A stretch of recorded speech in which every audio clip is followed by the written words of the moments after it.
নমস্কার বন্ধুরা, শুভ জামাই ষষ্ঠী। তো আমি নিয়ে চলে এসেছি একটা ছোট্ট ভিডিও নিয়ে, সেটা হচ্ছে জামাই ষষ্ঠী স্পেশাল ভিডিও।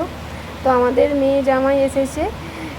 কিছুদিন আগে আমার ভাসুরজির বিয়ে হলো, তো আপনারা তো সবাই জানেন, আমি তার ভিডিও সব কিছুই আপলোড করেছিলাম ফেসবুকে। তো সেই জামাই মেয়ে এসেছে, তাদের জন্যই ছোট্ট একটু আয়োজন। তো দিদিভাই এখানে জামাইকে ওই আশীর্বাদ করছে আর আমার মেয়ে তো কনস্ট্যান্ট দাঁড়িয়ে আছে। ও ভাবছে কেক কাটার মতো আর কি, ও হাততালি দিয়ে যাচ্ছে, আমরা অনুমতি দিচ্ছি, কেক সাগরে আছে আর ও করছে কি হাততালি দিয়ে যাচ্ছি। বাবা, এটা কেক কাটা নয় রে, হাততালি দিতে হবে না। অ্যাকচুয়ালি ও তো বাচ্চা, জানে না। তো আমাদের বাড়ির জামাই ষষ্ঠী কেমন লাগলো তোমরা জানিও। আর একটা ছোট্ট ভুল হয়ে গেল, যেটা হলো কি, আমি না দুপুরবেলাতে কোনো খাবারই আপলোড করতে পারিনি, তো একটু বিজি ছিলাম, তার জন্য এই ছবিগুলোই তোলা ছিল, তাই এই ছবিগুলোই দিলাম। আর এই ভিডিওটা আপাতত শেষ, আর অন্য কোনো ভিডিওতে আমি খুব তাড়াতাড়ি ফিরে আসছি।